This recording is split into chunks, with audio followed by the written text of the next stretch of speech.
Hello, welcome to my video. In this little video, I had a chat with Sofiane Sehili, who of course won the 2023 Silk Road Mountain Race. He's also won the 21 and 22 race, so 3 times winner.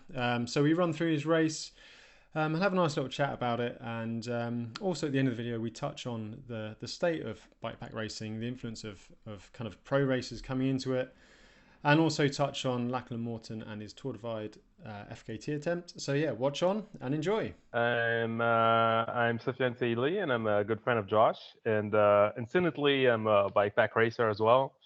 And I won this year's edition of the Silk Road Mountain Race, as well as the 2 previous editions. Well done, I suppose, for a start. Yeah, not bad. how are you feeling after sort of achieving that target? I mean, I know obviously we know each other fairly well. I know you were relatively nervous, probably the most nervous I've ever seen you before. The start in Karakol. So, Yeah. how are you feeling now? You've set out and achieved that goal. Yeah. I was super nervous, man. Just like looking at that start list and knowing that there was so many people that had the ability to win this race and be faster than me. It was just like I wasn't feeling as confident as I usually am. So yeah, I was definitely a nervous wreck before the race.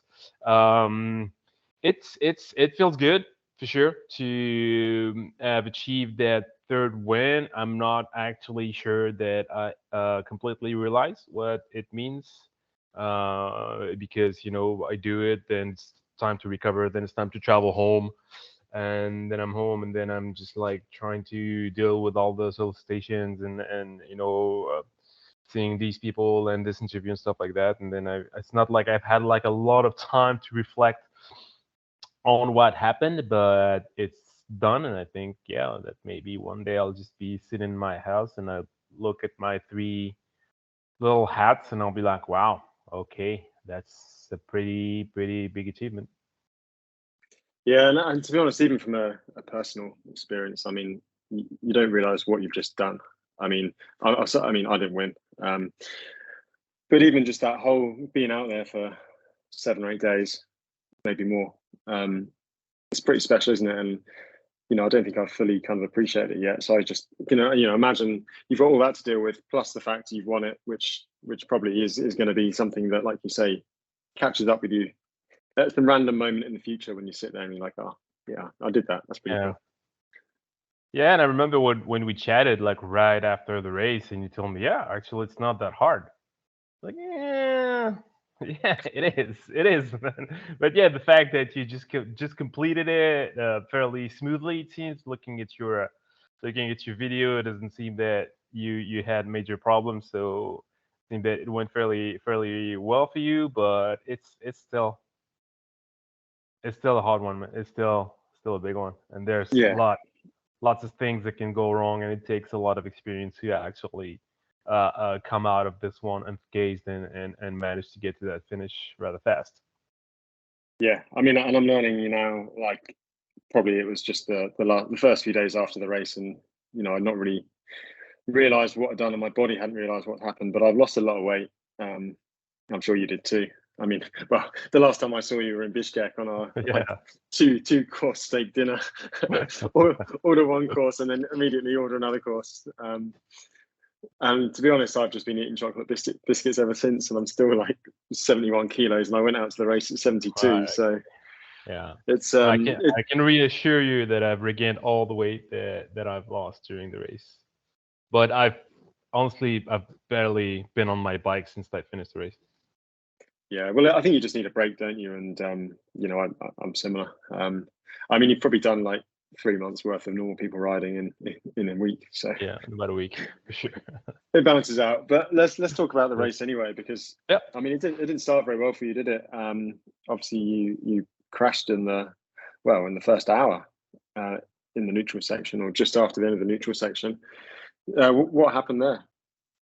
So yeah, it was really at the end of the neutralized section, and the police car was accelerating to get away, and it created like a tiny gap between a group of, I don't know, 6 or 8 people that was in front, and I just wanted to not let go of that group. So I got my old bars and sped up, and yeah, there was a big pothole, like a really massive Kyrgyz side pothole in the middle of the road, and I didn't see it because there was so many riders in front of me. Saw it last minute and couldn't avoid it. Hit it and crashed. Went down pretty hard, around 35 per hour. In the end, I was not like badly hurt, but it's like when you go down, when you crash this fast, it's still takes a toll on your body. It's still it's still a shock to your system.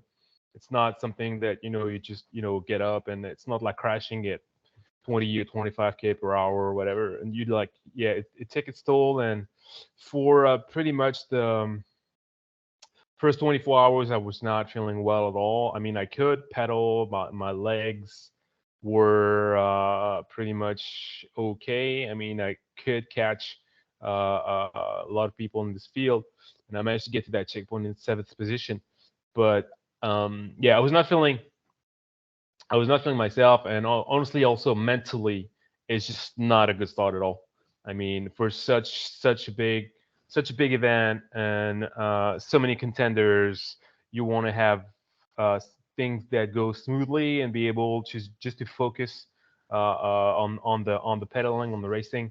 And yeah, it took a toll physically that I really felt during the first 24 hours, and also it was just like it had me in a bit of a doubt mentally for I would say probably 12 hours, like the time that it took us to get to that first checkpoint. And do you think that was just shock, or didn't know, was it just an injury that was kind of developing, or just the impact?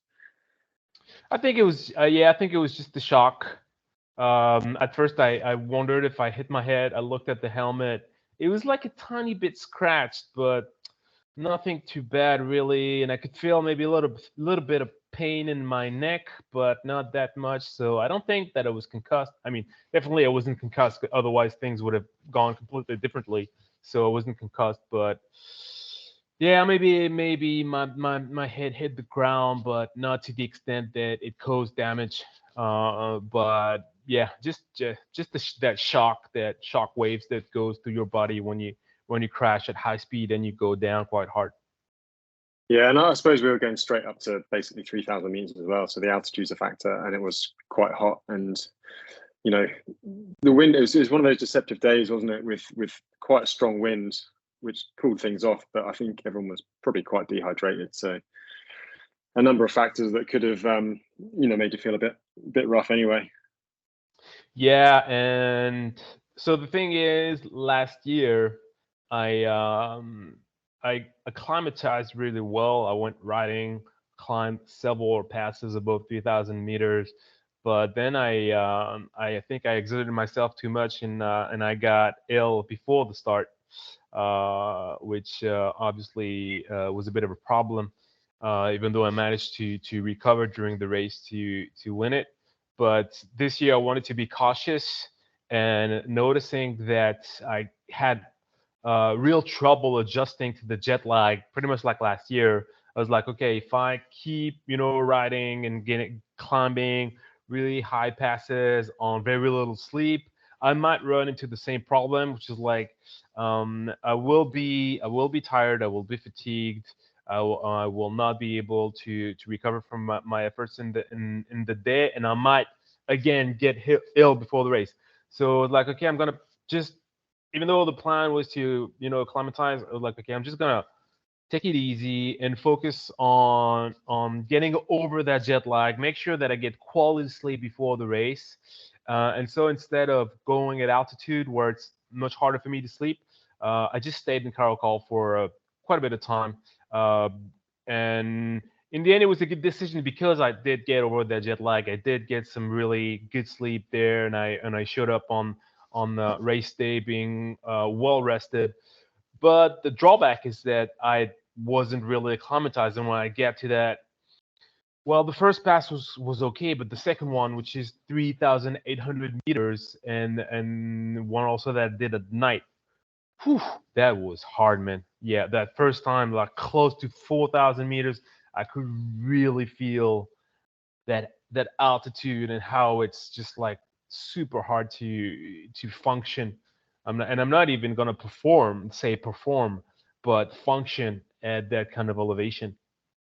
And did you get stuck in the storm up there? Because when we were riding up, I was probably an hour or so to the checkpoint behind you, and you could just see this massive lightning storm. And I ended up stopping about probably 3,200 meters just as it started to rain. I figured I'd just sleep the first night, but obviously a load of people pushed over. And when I went over in the morning, there was snow everywhere and it was all wet and muddy. So did you get through before the storm, or did you get stuck in that?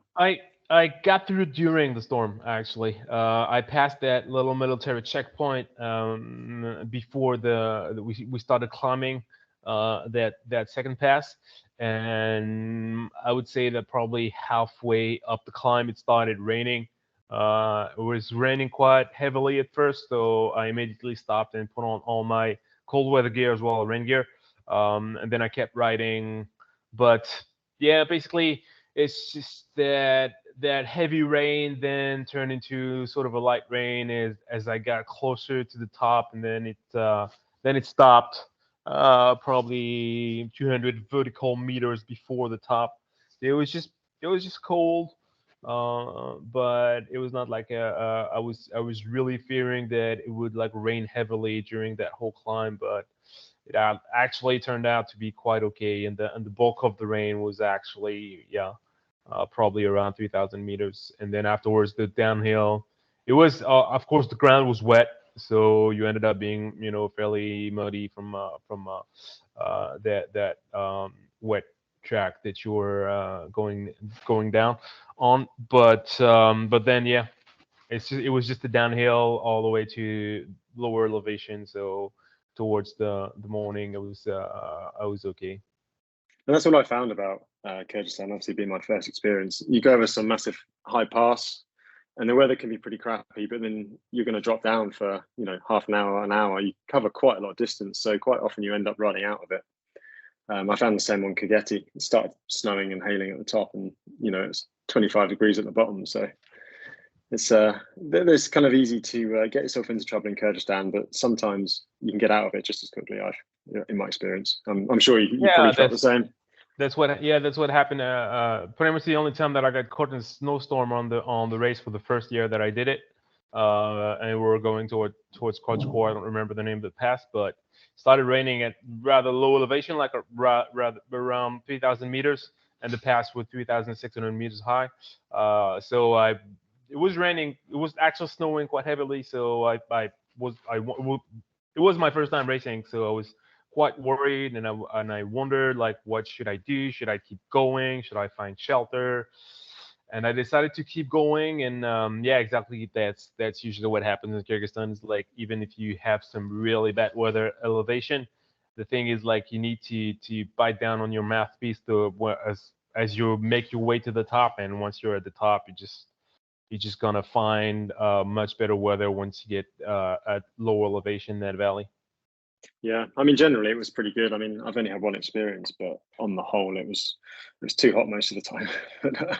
The heat, man, the heat was terrible. I mean, yeah, we can't really complain about the cold. I mean, it was cold sometimes, but like it's gonna be cold at 3,500 meters. You don't really expect that it's gonna be 20 degrees. So it was cold, but it was not like -15. It's kind of cold that you could deal with. But we had a lot of days that it was just 40 degrees Celsius. That was really hard to deal with, actually. Yeah, that middle sector was particularly tough, I found, especially with the like the washboard roads and the dust as well. That fine dust that just got everywhere. I mean, it's not surprising that a number of riders, got chest infections and issues. But yeah, I mean, it was I guess too hot's better than too cold and wet and rainy. It was definitely very hot, and yeah, especially as you said, that middle section. So basically, if people want to have a look at the course, it's when you get to Baitov, and basically from Baitov all the way to Songkol, that's when you're at, well, part of the time at lower elevation, and sometimes you have some passes at 3,000 meters. But yeah, these days were extremely hot, and on a personal level, it affected me, especially for saddle sores. When it gets this hot, you sweat a lot.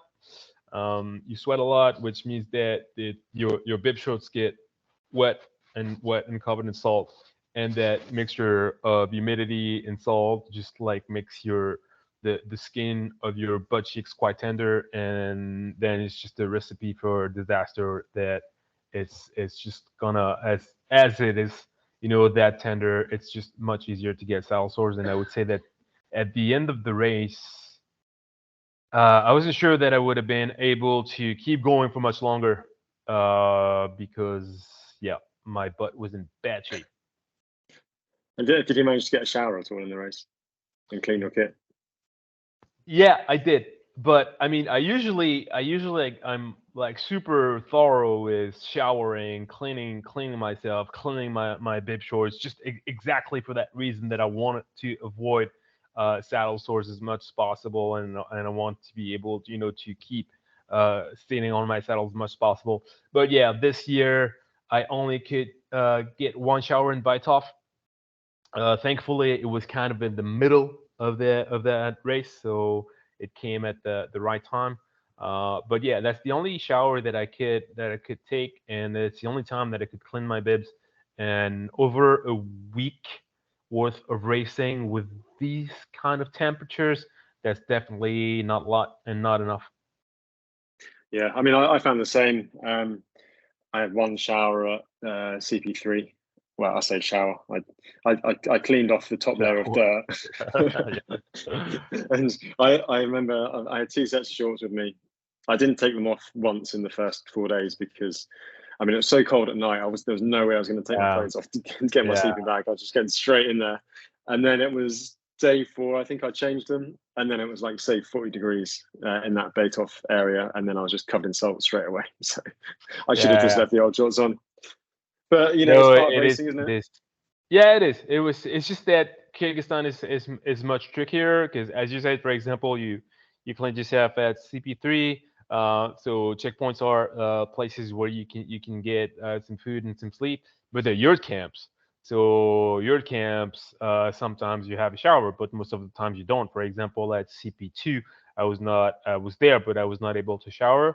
Thankfully, I met a French dude that had some wet wipes, and he gave me wet wipes, so I was like able to clean my wounds a little bit because from the crash, and clean my butt. But it's just like, it's not that kind of rest stop where you're gonna have a nice shower and then clean your bibs and charge your stuff. So It's yeah, not Tour it's Divide, is it? That's the thing. I no, mean, it's, Tour it's Divide the looks real, easy. yeah.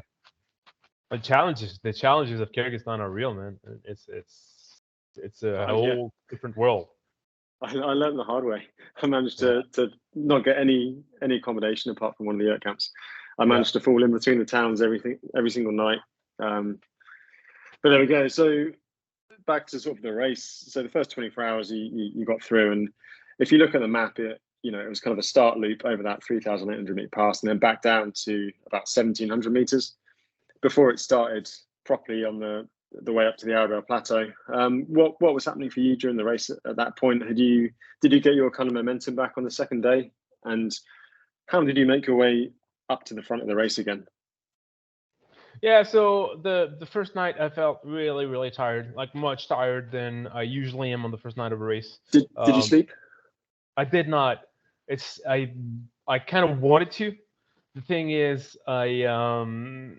yeah, basically when I wanted to sleep, I was at the top of that pass at 3,800 meters, and it was wet.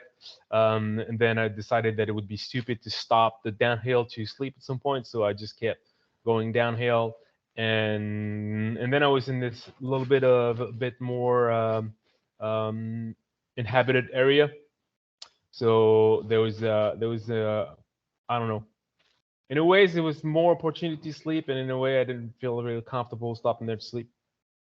So I just kept going, but really slowly.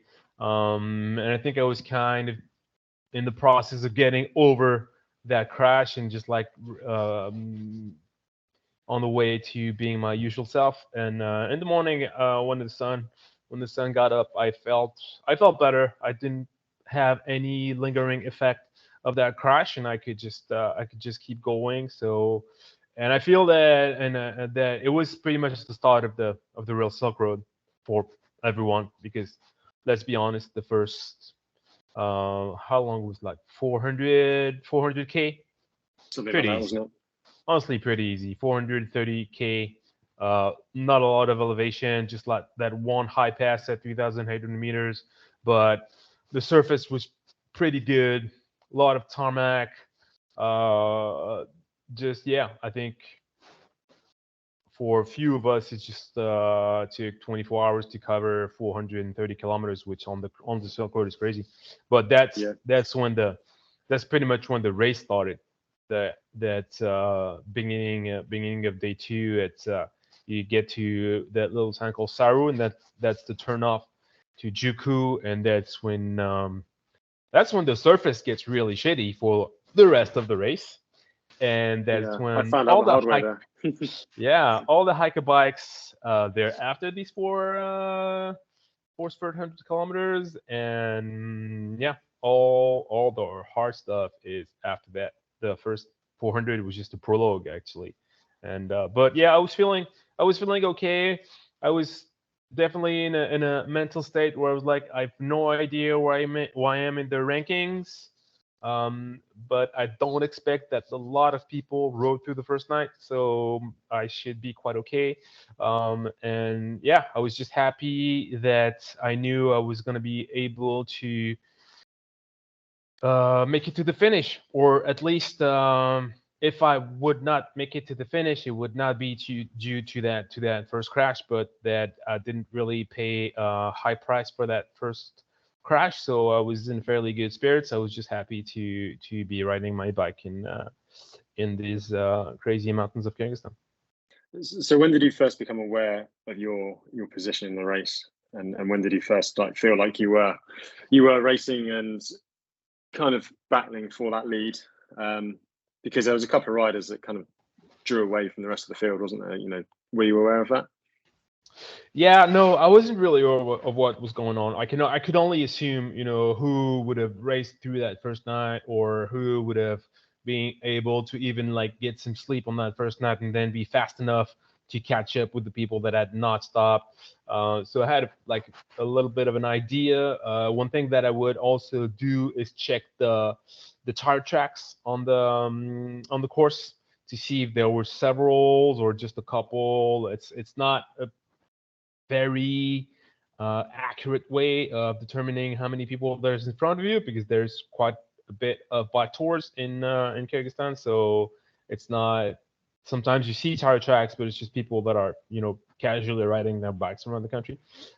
Basically, what happened, I think, is I made it at the beginning of day 3. I was in Naryn, and the media car was there, and I stopped in a shop to resupply, and they were taking pictures, and I asked them like how many people ahead of me, and they were like, it's just Justin. And then I knew. I was like, yeah, okay. And I suppose just to put it in context, like you smashed your phone, didn't you, in the crash? So you yeah, had no I did. communication. Yeah. It's that's something that we forgot to mention. But yeah, when I crashed, I smashed my phone, so I had no way of knowing where I was standing in the rankings. Because I could not access the tracker. And then the indications that I got throughout the race is obviously when I made it to the checkpoints, because when you make it to the checkpoints, there's a list of riders. So you can see who was before you, what time they came in. So when I made it to checkpoint 2, I could see that it was just Justin that was ahead of me. When I made it to checkpoint 3, I could see that I was the first to make it there. So that these were good indications. And then what I would do is sometimes when I would resupply, if there were people in the shop, I would ask to borrow their phone and just like quickly check the tracker. So it's just another thing to add to the list of issues in a race. Yeah. For such someone like Kyrgyzstan. And to be fair, even if you do have a phone, it doesn't work half the time anyway. You're in such remote Yeah, locations. something that is worth mentioning is that it's not like everyone can check their phone all the time to see the tracker, because you can basically check your phone at best twice a day when you get signal, but most of the time you're not going to have a lot of signal. And the one of the biggest challenge of not having a phone is not being able to put an alarm to wake up in the morning. So my way around this is that I would go to sleep. Basically, I would count back from the sunrise. I would be like, okay, if I want to sleep 3 hours, I'm gonna go to sleep 3 hours before sunrise, or if I want 4 hours, I'm gonna go to sleep 4 hours before sunrise. And then the sun would be my alarm clock, and as soon as the sun would come up, I would like, all right, time to hit the road. It didn't I couldn't do that in Baitov because I was staying in the hotel. But the manager from the hotel there is a dot watcher. He actually remembered me from a couple years ago when I stayed in Baitov as well. He was like, and I knocked on the door, and he was like, "Hey, welcome, Sofian." And so and I also remember that yeah, he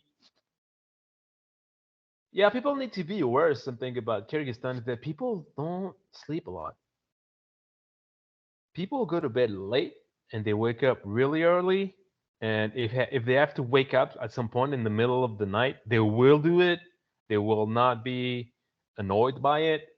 And so a couple years ago, when I was staying in Baitov, the guy just asked me what time I wanted to check out, because basically the front door was closed, and the only way that I could get out was for him to wake up and open the door. So when I stayed in the hotel in Baitov, I was like, well, this solved the problem of needing an alarm, because he's gonna ask me when I want to check out, and I'm gonna be like, all right, I'm gonna check out 3 a.m. He's gonna come and wake me up and open the door. So that solved the problem. And so at this point, Beethoven it's about halfway through, isn't it? It would have been, was it the fourth night or the third night? Probably the fourth night. That was the fourth night. Yeah. Yeah. So essentially halfway through the race, or just over. So at this point, you and Justin were kind of pretty much neck and neck, weren't you? You were swapping positions all the time. Yeah, we were. Yeah. And how are you feeling? Obviously, you've seen this as incredibly strong as a rider. What was your tactics to try and get the better of him at this point, knowing that you were kind of over halfway through, and the race for the win was on? Did you have a game plan in mind? Justin is a very strong rider, but I knew that he had been on Tour Divide like 40 or 45 days prior to a Silk Road mountain race, and that's exactly what I did last year. I did Tour Divide and then Silk Road, so I know what it takes to do both, and I know that you actually cannot be fully recovered from Tour Divide in time to race Silk Road mountain race 100%. So even though I knew that he was extremely strong, I was confident that if we stayed like we were, like neck to neck, because I mean, we were an hour apart at checkpoint 2. Then the next morning we were together all the way through the end of that day. I could see that it was coughing a lot, and even if he had not been sick, but I could see that he was sick. But even if he had not been sick, I was like, okay, I don't think that Justin, that has not fully recovered from something that is as demanding and tiring as Tour Divide, can be faster than I am on the Silk Road, especially not having the experience that I have of Kyrgyzstan. And also, I think he will forgive me for saying what I'm about to say, but he has a tendency to not race very smart and not take the right decisions at the right time. And he did it twice in a row, actually. When they decided not to stay at the checkpoint 2, he was there at he left checkpoint 2 at 8:30 p.m., which means that he left in the dark. Controversial decision, because if it's dark, why not just take some rest in the yurt? It's gonna be warm, and then you're gonna be able like to start fresh. And then he did exactly the same the next night in Baitov, where it was 10 or 10:30 p.m. and it decided to keep riding while I decided to stop. And yeah, I mean, for me at least, I do get better sleep and better rest when I stop indoors. And I feel that he probably made a mistake on not staying at checkpoint 2, because he slept in that valley where it was at least -7 degrees, and he stayed there and spent the night there, and that's when he actually the next day he was coughing a lot. So that's probably what actually got him ill in the first time. And then maybe he could have recovered a bit from that by spending a night indoors in a warm place, and instead he decided to try and keep going. It didn't go very far. He slept in the ditch again, and so I wouldn't say that Justin was not a worry for me at that time, but I would say that I was confident that I had more chances of reaching that finish first than he did.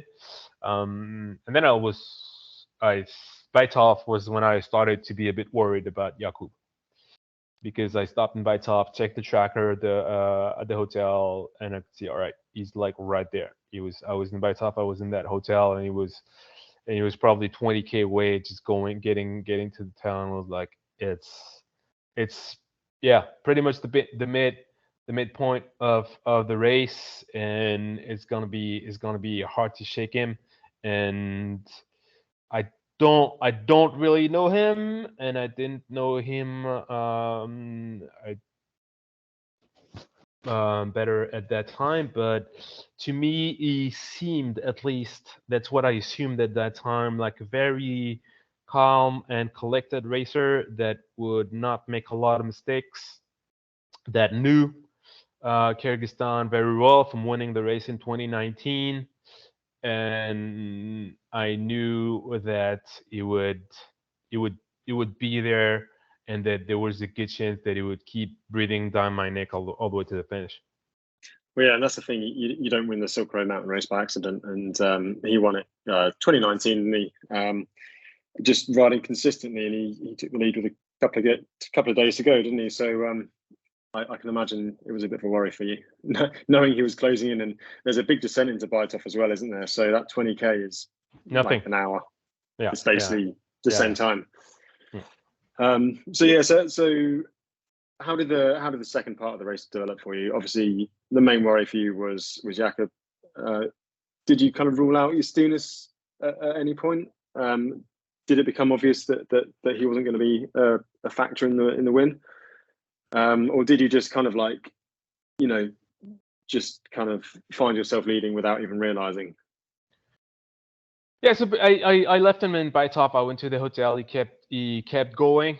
I suspected that I would catch him at some point. I didn't know exactly when, but yeah, the next day I caught him around I think it was 4 or 5 p.m.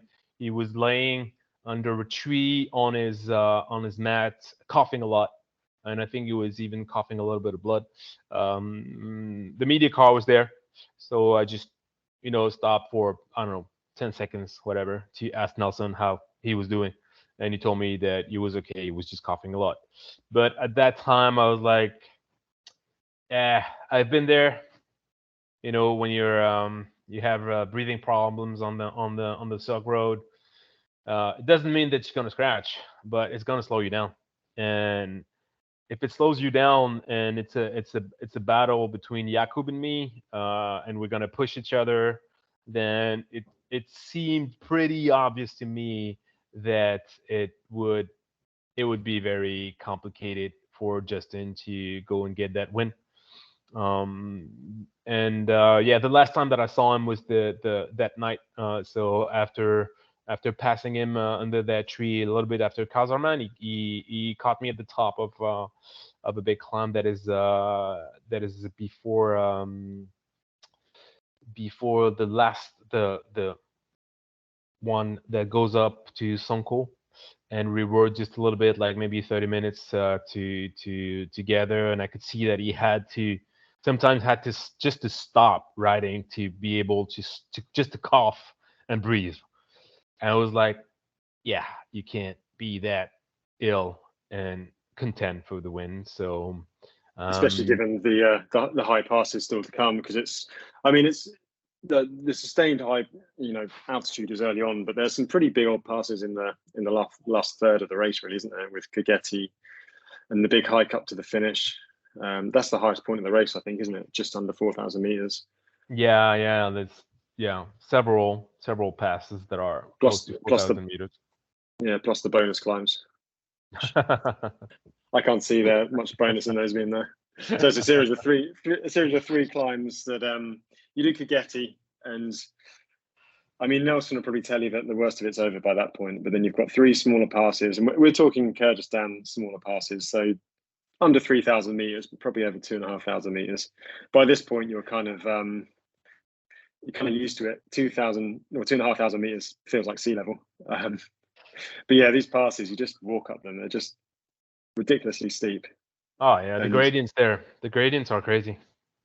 It's just like a bit of a kick in the teeth. Yeah. And then you start the climb up to the final pass. What's the name of that pass? I always forget. Kok Eirik. So that's basically you're riding your bike uphill pretty much all day, and then you get to the base of the pass, and then you walk for like 4 hours. Which, I mean, I did it in the dark, so I didn't even get to see it. But so yeah, it's pretty spectacular. So into that last day, also, well, going over Kyrgyzstan, you and Jakob were pretty much neck and neck in bikepacking terms. How did that last sort of 48 hours? Yeah, that was honestly, yeah. So basically, my strategy was to get a good rest in Baitov, and from then on, cut back on sleep, hoping that I would be able to open up a gap with Jakob, and then be a little bit more in control. That didn't really work because after Baitov, we were up that pass was just in, and we went down, and then we could see that he was probably somewhere between half an hour to an hour behind us, so really, really close. And that night, I tried to stop as little as possible, probably stop for a little bit more than 2 hours, maybe 2.5. So that's definitely not a lot. But at the end of that day, going up Kegedi, I could see his light. So that was like, even though I just stopped for 2.5 hours, whatever, he's still there. It's still basically either half an hour or just an hour behind. And the only thing that I could do at that point is just like to try and do the same and cut back on sleep again. So you get up Kegedi, which is close to 4,000 meters, and then it's, I think, like 45K of downhill. It's about an hour, isn't it? Yeah, 45. It's a little bit more than an hour, actually, because it's not a fast downhill in the dark. You got there at night, did you? Yeah, Did you go over the hike bike in the dark as well? Yeah, I did, yeah. It's not fun. No, tricky. I mean, it's bad enough finding the line during the day, so yeah. It would have definitely slowed you up. Yeah, so it's more than an hour of downhill to Kegedi village. Usually the passes get their name from the next village. So yeah, I got to that village and I was gone, man. When you're in that, state of semi-consciousness where you really, really need to stop and sleep because basically it's just your, one little part of your brain that keeps functioning and making sure that you riding on the road and not, crashing in the ditch. That's the only part that was functioning. And it was like, I really, really need to stop and sleep. There's no way around it. and I just wanted to find the good spot. And I kept riding until I find a mosque, because mosques are good. Mosques are, you can, yeah, you basically, it's very quiet, sleep indoors, and that's what I wanted, especially in that part of the course where, yeah, there's more houses and stuff like that. I don't really feel comfortable sleeping in the ditch if I know there's people around. So yeah, I stopped in that mosque. I was so tired that I was like, okay, now the only thing that I can do is just get in that mosque, lie down, and get as much sleep as I need, because you don't want to play with that kind of stuff when you're in that shape, when you're in that kind of state where you're barely conscious. It's like, okay, you don't. So also no phone, so no alarm. So I had no idea how long I slept. I'm guessing it was, again, anywhere between 2 and 2.5 hours. And yeah, again, I was hoping that it would be enough to open up a little bit of a gap with Jakub. But then the next day, the only time when I was able to check that tracker, I noticed that he was anywhere between half an hour to an hour behind. So essentially, this was going over the bonus climbs to the secret oasis service station, and then into that final valley, which is the best part of the day, isn't it? Riding up there. So we basically had a drag race to the finish. Yeah, it's a beautiful valley, Chongqing Valley. It's absolutely gorgeous. It's a really great way to finish the race. So I checked that tracker at what is called the secret oasis, so that people can put it in perspective. You did the bonus climbs, stupidly steep climbs.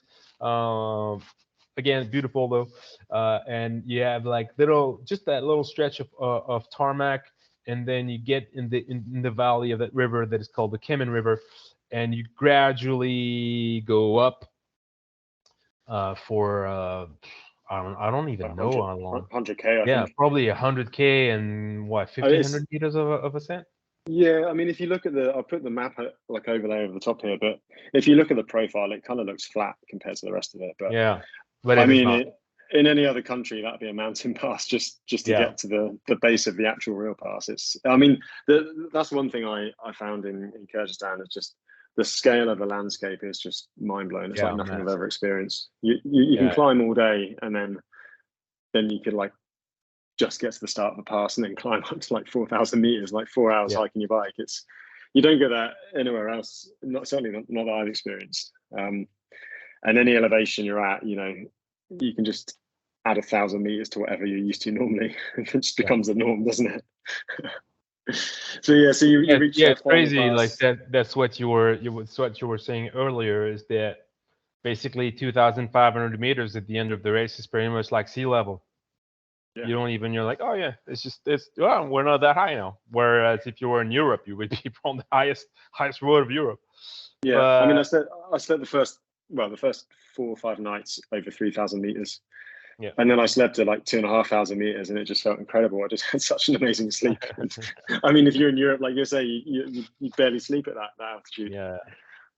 Yeah. So that's 140 kilometers to that finish.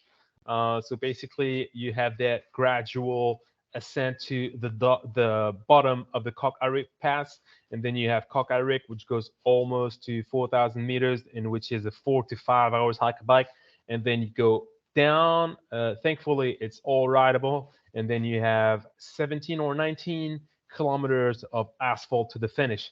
And at that time, I knew Jakub was on my tail, and so you must have been able to see him. Like, you must have been able to see him on that climb, because it's quite a slow, twisting climb. Yeah, definitely. But basically, as soon as I checked that tracker and I could see he was only 17 kilometers away, it lit a fire into my ass, and I just pushed as hard as I could on the pedal, going up, that Chongqing Valley to the bottom of Kok-Arik. I was really pushing as hard as I could to make sure that I would get to the bottom of that pass by myself. I was really worried about actually getting caught by Jakub before the bottom of that pass, because I know that he is a trail runner, and I suck at hike biking. And I'm guessing being a trail runner, it would be much faster than me going up that hike a bike.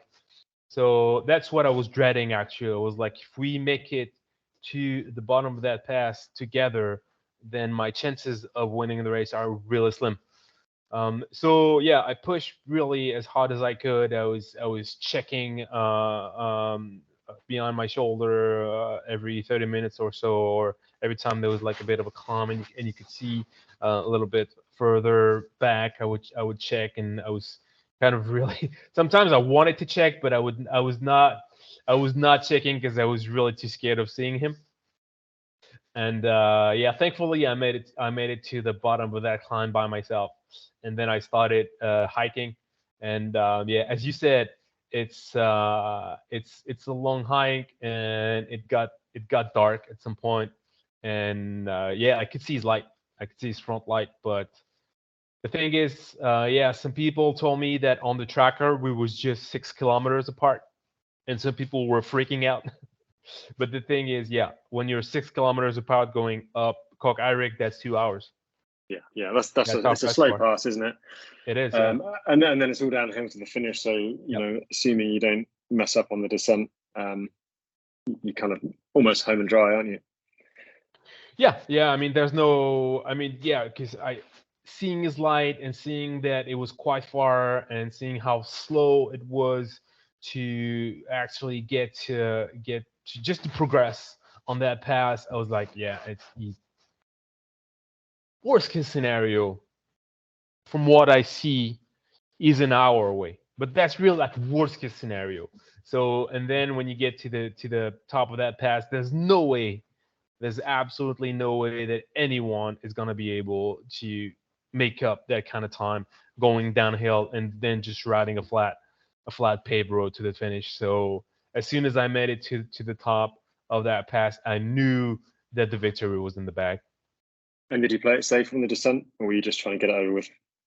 No, I did play it safe. It was a super rocky downhill, and my fork was at some point during the race, early in the race, it got super stiff, so it was not very comfortable going down rocky descents.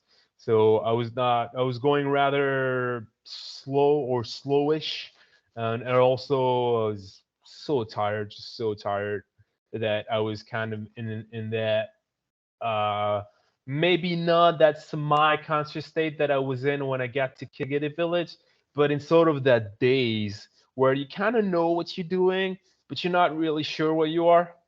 It's I like can totally relate to that. I mean, I yeah, think I was pretty much 24 hours behind you in the race. You finished just over 7 days, or just under 7 days. yeah. Oh, just under 8. So I got to the top at midnight, and I had no food left. I had one can of that. What's the energy drink they have there? Like the Red Bull equivalent. Nitro, Nitro. I had a can of Yeah. Nitro. The first one I had the whole race. I downed half of that and then rode down that descent. I didn't know where I was because it's so dark. You didn't have any kind of perspective, and you just try not to smash your bike into rocks. And then you Yeah. get to the road, you're just like, oh god, I survived it. But Yeah, it was definitely my first time going down Cock Eirik, and I was doing it, and I was like, I'm pretty sure I've been down this pass before, but not in this country. So, okay, that's what's happening. That's what was happening in my head. I was like so out of it. I was like, yeah, I know this pass, I and was, this pass is not in Kyrgyzstan actually. I had exactly the same thing. It's like Yeah, I feel like I've been here. I feel like I know it. I feel like I yeah, know where I'm going, but I yeah. know for a fact I've never ever been here in my life. But that's what your head does. At the end of one of these races, it does weird things, and Yeah, especially when it's long.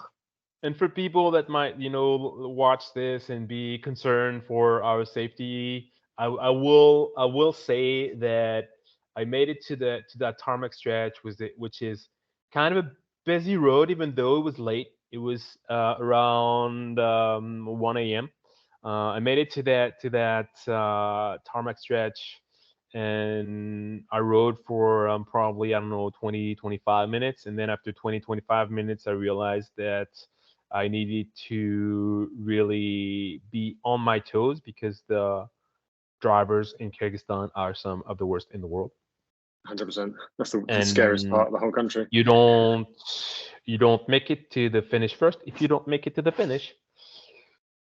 So even though it may seem like we're crazy and we're just not concerned with our safety, we actually are very much.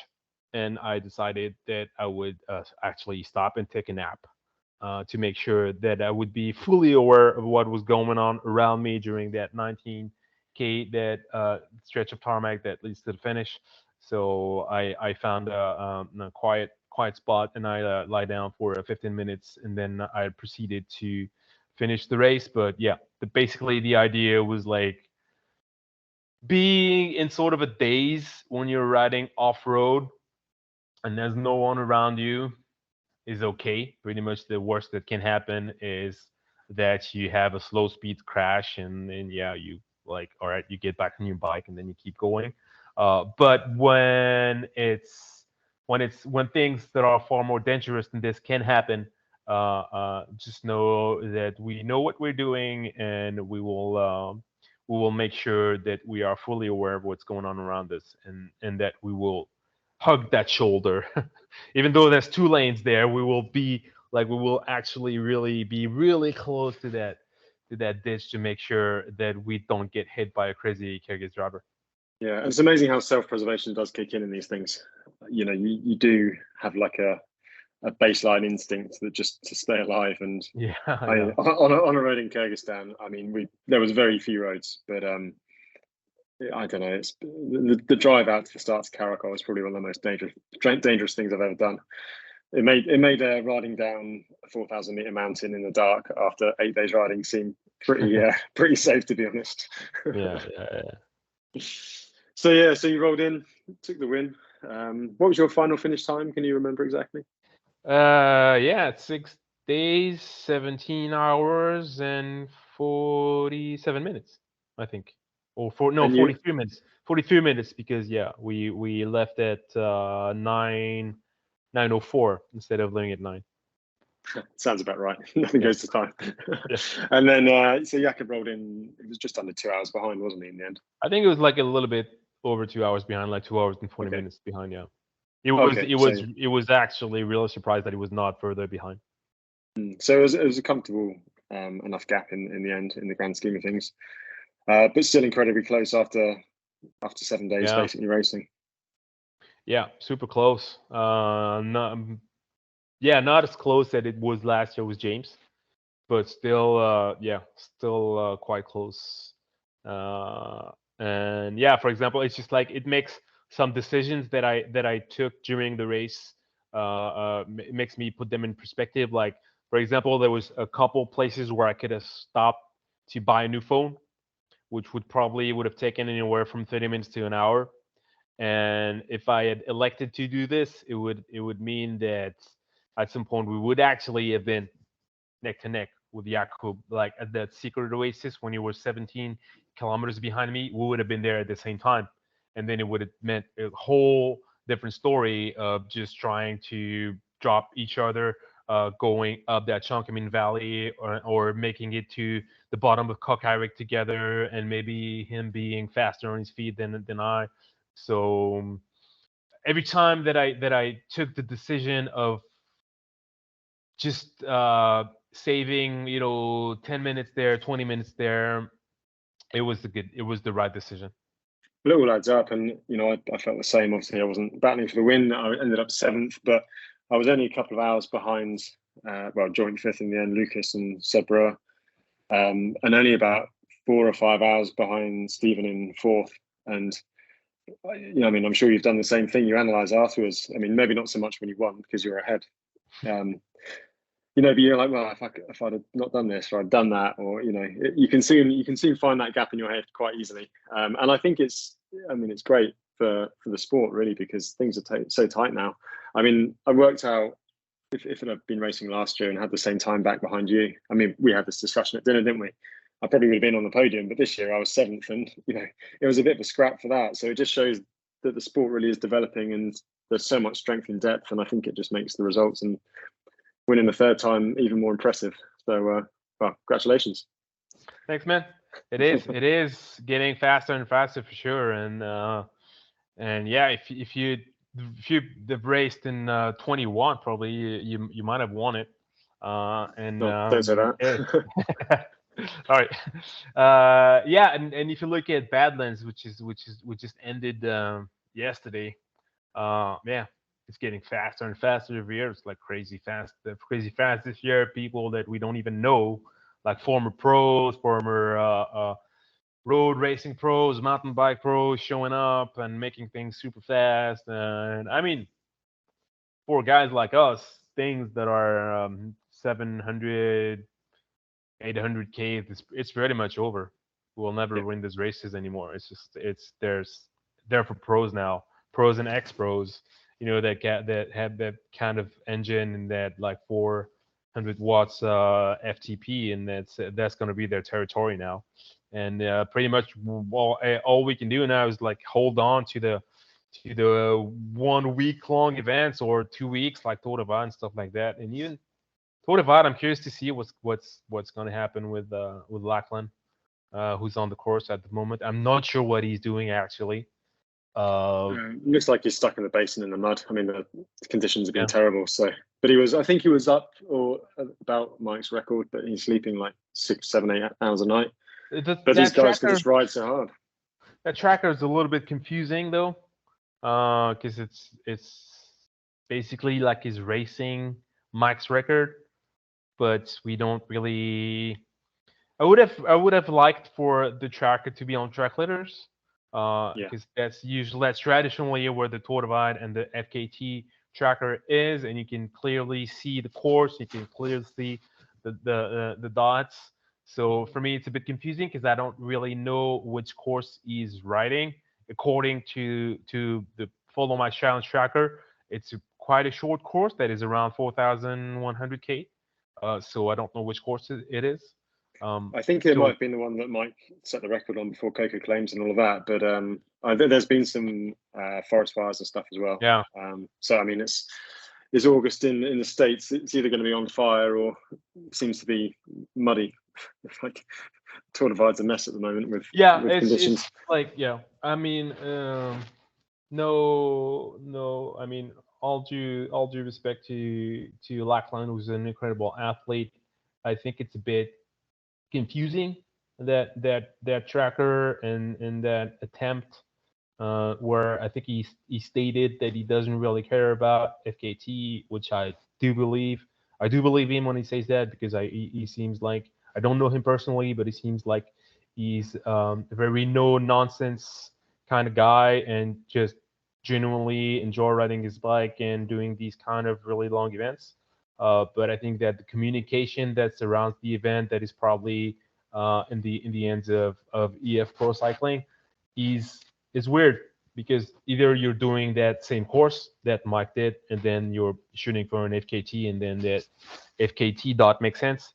Either you can't do it, and then you just like doing your own ride. And I think that actually Lachlan doing his own ride will always have people's attention. So you don't need that FKT dot. No, and to be honest, I mean, I think the reason that the sport has grown so big is because of Lachlan and bringing kind of bikepacking to the masses, and it's also, proven that there's a pathway for these ex-pros to come in and do these big races. So it's making our lives more difficult. So long live the Silk Road and other savagely hard events. Exactly. The pros will kind of will be too hard for the pros because they can't get a meal and a hotel every night. So yeah, well, I suppose on that note, we should probably leave it there. So yeah, thanks for joining me, and maybe we can have another chat at some point. What's your next event? I'm going to Portugal on October 1st, and I'm going to race a brand new event that is called the Goats. That is in the certain of Portugal on a mountain range that is called Serra da Estrela. And it's 750 kilometers long with 1,600 meters, 16,000 meters of ascent, which, if you ask me, is a bit too much. But yeah, I still signed up for it, so I can't complain. Yeah, well, I've been there myself in that area. It's beautiful, pretty high altitude as well. So I'm sure you'll love it. So good luck with that, and yeah, maybe we'll catch up about that after the event. Sure, thanks. Pleasure chatting with you, man. Yeah, as always. Well, thanks for watching that. I really enjoyed chatting to Sofia, and hopefully you found it really interesting. Don't forget to like and subscribe if you want to see more of this kind of content, and drop me a comment if you've got any feedback, and see you in the next one.